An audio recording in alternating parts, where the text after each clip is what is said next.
શિષ્યોના ઘણા બધા પ્રશ્નો છે, હૃદયને સ્પર્શી જાય એવા. શાસ્ત્રની અંદર આપણા જે ઋષિમુનિઓ છે એમણે પ્રશ્નોના ઉત્તર આપ્યા, અને એ ઉત્તર આ જન કલ્યાણ માટે છે.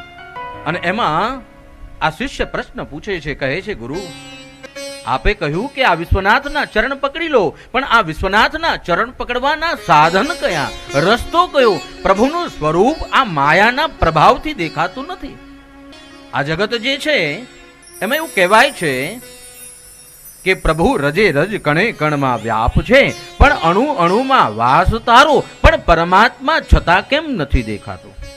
ત્યારે ગુરુ કહે છે, ભગવાન આ જગતમાં રજ રજ અણુ અણુ કણે કણમાં વસેલો જ છે, પરંતુ આ ચર્મચક્ષુ જે છે એ પરમાત્મા સુધી પહોંચી નથી શકતા. આ ચર્મચક્ષુથી ન તો પ્રભુને જોઈ શકાય, ન પ્રભુની લીલા સમજી શકાય. એના માટે શું કરવું? તો સાધનમાં ગુરુ કહે છે 4 પ્રકારના રસ્તા છે. આ જગત જે છે એ સમુદ્ર છે, પણ તમને હું 4 માર્ગ બતાવું છું. આ 4 માર્ગ એવા છે કે તમને નૌકા સુધી લઈ જશે. આ નૌકા એટલે શું? તો મેં પહેલા જ આપને સમજાવ્યું. આ વિશ્વનાથના જે ચરણ જે છે એ જ નૌકા છે. એ ચરણ પકડી લો, એમાં બેસી જાઓ, એટલે આ ભવસાગરમાંથી પાર ઉતરી જવાય. પણ મહારાજ, આ નૌકા જો આ પ્રભુનું સ્વરૂપ ન જોઈ શકતા હોઈએ તો આ પ્રભુના ચરણ, આ નૌકા અમે કેવી રીતે પ્રાપ્ત કરી શકીએ? એના માટે કોઈ શાસ્ત્રમાં વિધાન છે? હા, ગુરુ ને શિષ્યની પરંપરામાં આ વિધાન જ બતાવવામાં આવ્યા. અધ્યયન અને અધ્યાપન, વ્યાસની પરંપરા જે છે એમાં મુક્તિનો માર્ગ જ બતાવવામાં આવ્યો છે. અને તેમાં એવું કહ્યું, શિષ્યએ પ્રશ્ન પૂછ્યો કે કયા કયા રસ્તા છે કે જે રસ્તા અમને આ વિશ્વનાથના ચરણ સુધી લઈ જાય? આજે પ્રભુના ચરણ સુધી, આ વિશ્વનાથના નવકા ચરણ સુધી લઈ જાય, એ સાધનનો માર્ગ પ્રશસ્ત કરો. ત્યારે શંકરાચાર્ય સ્વયં આ વિષયને પ્રસ્તુત કરતા કહે, સાંભળો, એક નહીં પણ ભગવાન રૂપી નવકા, આ વિશ્વનાથના ચરણ રૂપી નવકા સુધી પહોંચવા 4 સાધન છે. એમાં સાધનનો મહિમા બતાવવામાં આવ્યો. અને શંકરાચાર્ય ભગવાન કહે છે આ 4 સાધન જે છે એ વિશ્વનાથની નવકા, આ ચરણ નવકા જે છે એનું સામીપ્ય આપે છે. પહેલામાં પહેલું સાધન એવું કહ્યું, આ મનુષ્ય દેહ બહુ દુર્લભ છે, અને એ દેહને અગર આ જીવને સત્સંગ જો મળી જાય તો એ સત્સંગના માધ્યમથી આ જગતના સમસ્ત ભવસાગરના દુઃખોમાંથી મુક્ત થઈ સુખોને પ્રાપ્ત કરી આ વિશ્વનાથના ચરણ નવકાથી આ ભવસાગરને તરી જાય છે. એટલે સત્સંગ નામનું જે સાધન છે એ આ ભવસાગરમાંથી મુક્ત કરનાર સાધન છે. એટલે જીવનમાં સત્સંગ હોવો જરૂરી છે.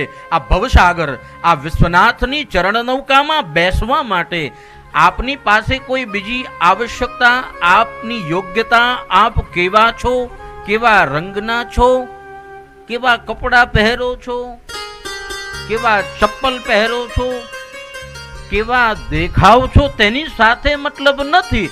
આપની કેવલ ઓર કેવલ યોગ્યતા હોય તો એ આપની પાસે સત્સંગ, તમારું મન જે છે સત્સંગમાં લાગેલું હોય. એટલે 4 રસ્તાઓ છે. એમાં પ્રથમ રસ્તો શંકરાચાર્ય ભગવાન કહે છે સત્સંગ છે.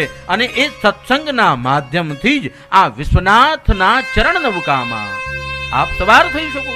બીજું સાધન એવું કહેવામાં આવ્યું, આપના જીવનમાં સત્સંગ હોય, આપ સંપન્ન હો તો ધન થકી દાન કરી અને આપની શુદ્ધ સંપત્તિના માધ્યમથી સત્કર્મ કરી અને મુક્ત થઈ શકો. આ સત્સંગ એવું છે કે જેમાં ખર્ચ કરવો નથી પડતો.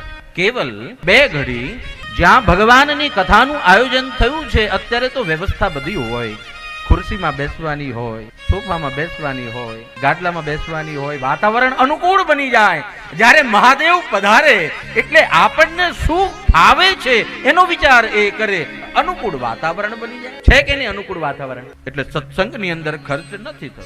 પણ જો સંપન્ન હો તો દાન થકી સત્કર્મ કરી અને આ વિશ્વનાથની જે ચરણ નવકા છે એમાં આપ સવાર થઈ શકો. આ બીજો રસ્તો છે. વિચારનો અર્થ એવો છે જેમ કે વ્યાસજીએ આ પુરાણને લખ્યું, આ પુરાણનું ગ્રંથન કર્યું, આ પુરાણના જે વિચારો છે એ આપણા હૃદયમાં ઉતારી, આપના જીવનમાં ઉતારી અને સત્કર્મ અને સત્સંગ કેવી રીતે સાધન બનાવવું એ સમજવું એને વિચાર કહેવામાં આવે છે. વિચારોના પણ પ્રકાર હોય છે. કોઈ સાત્વિક વિચાર હોય, કોઈ તામસ વિચાર હોય. એટલે સત્સંગને પહેલા કેમ કહેવામાં આવ્યું? શાસ્ત્ર એવું કહે છે કે જો વિચાર પહેલો લીધો હોત તો આ લખવામાં કોઈ આપત્તિ હતી, પણ વિચારને ત્રીજા ક્રમ પર એટલા માટે જ મૂકવામાં આવ્યો છે. આ સત્સંગ વગરનો જો વિચાર આવશે તો આ વિચાર ક્યારેક તમારા જીવનનું અધોગતિનો માર્ગ પણ આપી શકે, કારણ કે તામસ વિચાર પણ હોય છે. એટલે 4 પદ બતાવ્યા, પણ સૌ પ્રથમ સત્સંગને પ્રાધાન્યતા આપી. કેમ? અગર જો આપ સત્સંગ રૂપી વિચારને સ્વીકારશો તો જ તમારા વિચારો જે છે ને એ ધર્મમત બનશે. આ વિચાર, તામસ વિચાર, સાત્વિક વિચાર, એમાંથી સત્સંગ દ્વારા જે પ્રાપ્ત થાય છે એને સાત્વિક વિચાર કહેવામાં આવે છે. અને એ વિચાર જ્યારે પ્રાપ્ત થાય ત્યારે શાસ્ત્ર એવું કહે છે કે મનુષ્યના મનની અંદર 1,00,000 સંકલ્પો હોય છે, પણ જ્યારે આપ સત્સંગ કરો, આપની સંપત્તિને સત્કાર્યમાં વાળો, સાત્વિક વિચારોને ધારણ કરો, ત્યારે એ વ્યાસજીનું વચન છે, ભગવાન આદ્યગુરુ શંકરાચાર્યનું વચન છે. અને એ કહે છે આ 3 વસ્તુ જો સાત્વિકતાથી પ્રાપ્ત થઈ હશે તો તમારા મનમાં 1,00,000 પ્રકારના અસંતોષ હશે, પણ આ સાત્વિક વિચાર, આ સત્સંગના માધ્યમથી આ બધા જ સંતોષને પ્રાપ્ત થશે. આ કથાનું ફળ છે. આ જીવન, આ મન જે છે એનું કાર્ય જ એવું છે, આ મેળવી લઉં, આની સાથે આવું કરું, આ કરાવી લઉં, પણ મનને ક્યારેય જંપ હોતો નથી. એટલે ભગવાન એમ કહે છે જો આપ મનને સુધારવા જશો તો આંટી બુટીમાં પડશો. કારણ મનને એક સાધો 13 તૂટે. મનને સંભાળવું કઈ અઘરું કામ છે, હેલું કામ નથી. એટલે એ બધી ઝંઝટમાં પડ્યા વગર આપ સીધો સત્સંગ સંભાળો.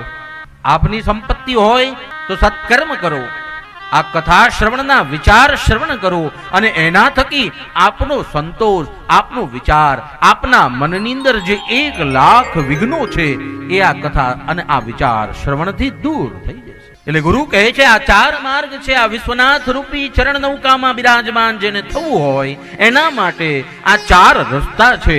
અને આ 4 રસ્તા જે છે એ જેના હૃદયમાં ઉતરી જાય એ માણસ તરી જાય.